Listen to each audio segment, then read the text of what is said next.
los peruanos no confiamos en este sistema. Los peruanos no confiamos en nuestras autoridades. Los peruanos no confiamos en la clase política. Y claro, de repente lo que yo les he dicho, lo que les digo ahora, ustedes ya lo han escuchado. Pero quiero que sean conscientes de que no es posible seguir innovando y emprendiendo y movilizando nuestros negocios para traer prosperidad si es que no nos aseguramos que vivimos en condiciones mínimas de democracia. Porque es la democracia, un sistema imperfecto, pero el mejor sistema político que tenemos para poder asegurar que existan libertades y poder realizar los emprendimientos que deseamos. Y esta data realmente es peligrosa. Según un último informe de Ipsos y de IDEA, ha crecido el porcentaje de peruanos que estaríamos dispuestos a que hayan dictadores en el país con tal que resuelvan nuestros problemas. Claro, los niveles de inseguridad son abismales, los niveles de extorsión, los niveles de promesas incumplidas, los niveles de corrupción. Para muchos la palabra política tiene que ver, es sinónimo de corrupción, es sinónimo de asco, es sinónimo de lo peor que existe en la sociedad. Y por ende estamos racionalmente dispuestos a que venga alguien a que ponga mano dura y orden, incluso rompiendo las reglas, para darnos soluciones. Solo recordar y leer la historia. En toda sociedad donde se ha permitido que una persona tenga más poder y no se controle su poder y tenga posiciones autoritarias, las sociedades no terminan bien. Nunca. Los reto a que encuentren un líder en la historia y un país en la historia de la humanidad que con autoritarismo o dictadura haya logrado el bienestar de su sociedad por largos periodos de tiempo. No existe. Es una ilusión. Pero los peruanos creemos y estamos dispuestos a vender nuestra democracia o a no aceptar nuestra democracia para poder tener soluciones rápidas y simples. Y en ese escenario tan difícil, en un escenario en que nuestra democracia está hace 10 años en una crisis profunda, que pasó de crisis a recesión y terminó en una gran depresión, pues se viene en 10 meses un momento que en algún momento se llamó la fiesta de la democracia. Quizás tiene poco de fiesta, pero sí es un momento clave. Y es una tómbola. Ahora voy a argumentar por qué es una tómbola. No es un lugar de certezas o de alegría o de esperanza, porque hay muchas opciones y cualquier opción puede salir. Es un lugar riesgoso, pero es definitorio en términos de nuestra trayectoria como nación. Es un momento crítico para definirnos si la continuidad de una depresión, de un desgobierno, de una lejanía de la ciudadanía con la cosa pública puede tener un punto de quiebre. Un punto de quiebre para que los jóvenes desean quedarse y tener sus familias acá en el Perú. Es un punto de quiebre para retomar una senda de crecimiento económico, de inversión, de innovación. Es un punto de quiebre para asegurarnos que podemos vivir en un país que nos otorgue las condiciones de salud, de educación, de dignidad que hoy un porcentaje muy pequeño de la población tiene. Las elecciones son muy importantes porque definen nuestras próximas autoridades. Y el próximo año es un super ciclo electoral. Después de muchísimos años, el mismo año elegimos presidente, congresistas, gobernadores, alcaldes y regidores. Tenemos la oportunidad de cambiar el elenco que nos está gobernando. Y esa es una responsabilidad que es nuestra, compartida con los partidos políticos, claramente. Nunca antes en el Perú hemos votado a la vez, en un mismo día, por 5 votaciones en simultáneo. Vamos a votar por una plancha presidencial, vamos a votar por un Senado Nacional, vamos a votar por un Senado, en caso de aquí, de representante de Arequipa, vamos a votar por unos diputados, en ese caso de Arequipa, y vamos a votar por el Parlamento andino. 5 votaciones en simultáneo. Aquellos que viven en el Perú recordarán las campañas políticas que dicen marca los 3, cual sea el signo, ¿verdad? Sean todas las campañas políticas. Bueno, ahora marca los 5, porque son 5 elecciones en paralelo. Y por ende, la cédula de votación no va a entrar en una carpeta de colegio. De repente 2 juntas entran. Es una cédula que se ha ampliado en lo horizontal por la cantidad de votaciones y en lo vertical porque en la última elección hubo 20 partidos políticos en contienda y ahora quizá tendremos 40 partidos en contienda. Siempre me pregunto, ¿acaso hay 40 planes ideológicos diferentes? ¿Hay 40 equipos preparados para gobernar la nación? ¿O más bien son apetitos personales, caudillistas, que aspiran con la presidencia, pero que no han formado un partido, una ideología, un plan, un equipo para poder gobernarnos? Y vaya que los peruanos sí somos conscientes que somos responsables de dónde estamos hoy. En la última encuesta de Arellano, cuando se pregunta quién es responsable de tener malas gobernantes, porque sí es cierto que en nuestras conversaciones cotidianas, en el lunch, en el desayuno, en el trabajo, seguramente siempre está repleta de críticas a la presidenta, al Congreso, al gobernador, a la alcaldesa, a las autoridades de turno. Pero nosotros los pusimos ahí. Un porcentaje importante de personas los pusimos ahí. Por ende, somos conscientes, como dice la encuesta, de que nosotros somos gran responsables de por qué esas autoridades están ahí. Y un dato adicional, para que vean el tamaño de nuestra irresponsabilidad. El Perú es uno de los países en el mundo con el más alto índice de decido mi voto en la cola. 35% de peruanos decide su voto a la presidencia de la República, al Congreso, cuando está esperando la cola para votar el domingo de las elecciones. Según un estudio del mismo Arellano, menciona que tomamos más tiempo en investigar sobre qué celular comprar que para decir qué autoridad nos va a gobernar. Porque claro, la sentimos lejana, sentimos que no tiene nada que ver con nuestros destinos. Pero la elección de las autoridades tiene que ver mucho con nuestro destino, en términos de nuestro progreso, nuestra educación, nuestra salud, nuestro bienestar, nuestra seguridad, poder caminar libremente en la calle, poder hacer negocios. Todos esos determinantes lo determinan las autoridades de turno, locales, regionales y nacionales. En la próxima elección hay 4 riesgos principales. La gran cantidad de partidos políticos y la polarización que puede implicar. La falta de idoneidad y de dignidad de las candidaturas. Nos parece normal que un presidente de un Congreso defienda las economías criminales. Nos parece normal que se haya sentenciado a un violador como un congresista que violó a alguien en su misma oficina. Nos parece normal que una congresista le quite el sueldo, le moche el sueldo a su asesor. Nos parece normal que un candidato que tenga una sentencia por deuda familiar o una sentencia de corrupción postule. Y es más, como ha hecho obra, lo elegimos nuevamente, ¿verdad? Porque hace obra, roba, pero hace obra. Nos parece normal que la presidenta no hable con la prensa en 300 días.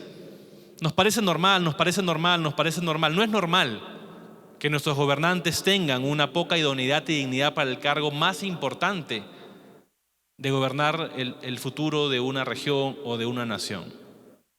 El tercer desafío es que los peruanos hemos perdido confianza en las instituciones electorales. Había una caída en la confianza. Y si no confiamos en quienes organizan las elecciones, pues cuando salga cualquier narrativa incorrecta de fraude le vamos a hacer caso porque no confiamos en nadie. Y finalmente, la desinformación y el fake news. Ese mismo libro de Runciman que les conté hace un rato decía que ya hoy los que destruyen las democracias no son tanto dictadores, militares, sino son el fake news. Esas cajas de resonancia de información que nos llega equivocada, pero que nos hace pensar que son correctas y que los políticos la repiten como si fuese cierto. Y no van a la prensa para poder no ser cuestionados sobre eso. Y frente a esos 4 riesgos y problemas tenemos que hacer algo. Y por ende, en los últimos minutos que me quedan, y después de esta, creo, amarga y oscura figura de cómo está nuestro país y nuestra democracia, quiero terminar con un tono de esperanza. No porque no soy un pesimista, ni soy un optimista. Creo que me defino como posibilista y los invito a ustedes a ser posibilistas. Es decir, como innovadores, emprendedores, como líderes, generar las condiciones para que sea posible algo diferente a lo que vivimos hoy.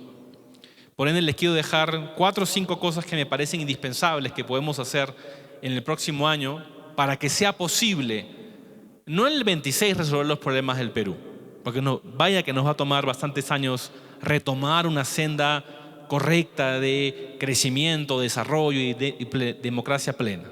Ojalá nos tome 1 o 2 décadas lograrlo, pero tenemos que comenzar. Tiene que haber un cambio, un punto de quiebre, y ojalá que el 26 sea un punto de quiebre. ¿Qué hacemos nosotros? ¿Cómo asumimos responsabilidad? Y lo primero que quiero decirles es que hagamos política. La palabra política, tan devaluada, tan ensuciada, tan enlodada, tiene un origen muy noble. En Grecia había una casta de personas que se llamaban los idióticos. Sí, la palabra idiota sale de ahí. Los idióticos eran aquellas personas que solo se interesaban por sus cosas personales y hacían cualquier cosa, incluso robar, mentir, porque solo les interesaba sus intereses particulares y personales y mercantiles. Y en ese momento en Grecia, donde no había progreso, no había bien común, surge la casta de los políticos, como aquellos interesados en asegurar el bien común, el bien público, en que todos estén bien, en asegurar que hayan parques, espacios públicos para todos, en asegurar que haya una educación pública gratuita de calidad para todos los que eran de Grecia. La palabra política está en lo más alto de la dignidad, de la ética y la filosofía del ser humano. Y tenemos que retomar esa política. Tenemos que retomar que nuestros jóvenes decidan militar en partidos políticos. Debemos animarnos a participar, porque si es que otros criminales, delincuentes, corruptos, pertenecientes a economías criminales, van a la política para defender sus intereses, ¿quién va a ir a la política para defender los intereses más públicos? Si es que no somos los ciudadanos de bien para poder lograr una nación que nos represente. Tenemos que retomar el gusto, la obsesión y la valentía de hacer política. Yo me acuerdo cuando estaba en la universidad tuve que firmar un papel que decía que no podía hacer política. Excelente que quitaron esa prohibición. Lo segundo es ser agentes despolarizantes. Vivimos una época mundial de pleito continuo de polarización. Y acá voy a ser políticamente incorrecto. Utilizamos sin chistar las categorías de caviar, terruco, derecha bruta y achorada, facho. La utilizamos con una ligereza supina. Lo utilizan los políticos y los periodistas, pero lo utilizamos nosotros en el día a día. Si alguien dice derechos humanos, es un caviar terruco. Y si alguien dice empresa privada, es un facho de derecha bruta y achorada. Y por ende dejamos de conversar con el otro. La esencia de la democracia es la capacidad de conversar con el que es diferente y poder convivir amablemente con el otro. La democracia no es categorizar, anular e insultar al otro por lo que piensa y por lo que siente y por lo que es. Pero en el mundo hoy, y mucho más en el Perú, vivimos etapas altamente polarizantes y de cancelación. Por quiénes somos, por qué pensamos, por qué religión profesamos, por nuestra orientación sexual. Somos una sociedad intolerante y mucho más parecida al totalitarismo que a la democracia. Por ende, así como hay en los medios de comunicación, en el streaming, en la televisión, en la política, gente que polariza para dividirnos como peruanos, pues tenemos que surgir los agentes que despolaricen y que podamos aceptar la diferencia como una diferencia genuina y valiosa. Lo tercero es, tenemos que ponerle un poco más de tiempo y atención a por quién vamos a votar. Dedicarle, aunque sea el mismo tiempo que le dedicamos sobre cómo elegir nuestro próximo celular. Transparencia ha hecho un consorcio con otras organizaciones, Empresarios por la Integridad, el IPIS, Proética, IPAE, para darle a los partidos políticos y luego a la ciudadanía una herramienta simple y concreta para que ustedes puedan revisar los antecedentes de los próximos candidatos. Y lo más importante, no aceptar que alguien que tenga malos antecedentes pueda entrar a la política. Lo quisimos impulsar como una ley, el Congreso no lo permitió. Ahora está en nosotros como ciudadanos darle nuestro voto a aquella persona como era hace muchos años en el Perú, sean de derecha o sean de izquierda, personas decentes, personas con dignidad, personas que no tengan antecedentes judiciales o penales, personas que no tengan denuncias por maltratar a sus familiares o por no darles un pago de alimentos, personas que no manejen borrachos.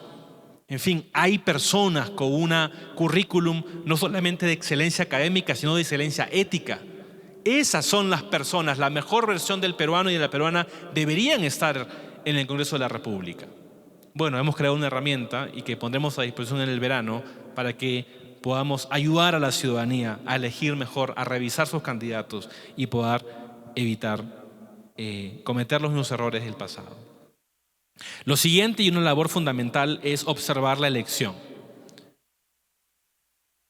Hay observadores internacionales y Transparencia, la institución que yo presido, es un observador local. Estamos en todas las regiones del Perú, en todas las provincias, y nos aseguramos que lo que esté en los votos y en las actas sea el resultado final que se refrende en la elección final. Esa es nuestra labor en las elecciones. Y para eso necesitamos voluntarios y observadores que se entrenen en las metodologías, que vayan, en este caso, a diferentes lugares en Arequipa a estar todo el día o a estar en la noche cuando hagan el conteo de los votos. Y como pasó en otros países y pasó en el Perú con nosotros, es asegurar de la sociedad civil que el resultado final de la elección es la voluntad popular. Y para eso necesitamos desplegar 7.000, 8.000 voluntarios en todo el territorio nacional. Los invito a que puedan unirse a la red de observadores de Transparencia. Acá hay un equipo regional y en nuestras redes sociales, ACT Transparencia, pueden unirse. Y claramente, cuando elijamos a las autoridades, la democracia no comienza y termina en el voto de los domingos. La democracia se sustenta día a día. La democracia se sustenta vigilando a las autoridades. La democracia se sostiene en auditar a las autoridades, en participar con ellas y rendir cuentas. Y si nosotros votamos por tal persona, hacerle seguimiento para ver si sus promesas fueron cumplidas. Y hay mecanismos democráticos para poder vigilarlas. Quiero terminar en los 2 minutos que me quedan con un mensaje final. El año pasado celebramos los 200 años de la batalla de Ayacucho, momento cumbre de nuestra república, donde se consolida nuestra independencia y es donde se consolida aparte la independencia de las Américas, de América del Sur. Y juntamos a 50 peruanos de diferentes partidos políticos, de izquierda y derecha, partidos nuevos, partidos antiguos. Juntamos a peruanos del mundo sindical, del mundo empresarial, del mundo gremial. Trajimos a una persona trans y traímos a una representante de la iglesia evangélica. Trajimos diferentes colores y sabores peruanos, 50 peruanos y peruanas menores de 45 años, de muchísima diversidad, de alto liderazgo, y les pusimos el reto, en medio de sus grandes diferencias, que puedan ponerse de acuerdo en ciertas cosas, en los problemas de la democracia, en una visión a futuro, en 10 iniciativas que puedan devolvernos una democracia en la próxima década y en cosas concretas. Es un documento más largo, pero quiero compartir con ustedes la visión que este grupo diverso acordó en relación a cómo nos gustaría que fuese nuestra democracia en el Perú. Y aquí cada palabra es importante. Este texto fue trabajado muchísimo para que todos estos peruanos tan diversos puedan ser representados. Esta visión al 2050 dice tener una democracia efectiva y con una ciudadanía consciente y activa, que confía, participa y demanda partidos políticos e instituciones representativas, competentes y éticas, construyendo una nación diversa y descentralizada para convivir en paz y lograr un desarrollo sostenible, pleno y mayor justicia social. Si queremos algún día vivir en un país que se viva este texto, requiere que nosotros desde hoy y cada día demos algo más de nuestro tiempo, algo más de nuestros recursos, algo más de nuestro talento, no solamente innovar y hacer empresa, sino ser ciudadanos responsables de construir esta democracia, construir el bien público en este país y gozar de las bondades de vivir en libertad, vivir en democracia, vivir en paz, que es algo que nos falta tanto como peruanos. La responsabilidad no solamente son de las autoridades, la responsabilidad es de cada uno de nosotros, construir esta visión cada día. Muchas gracias.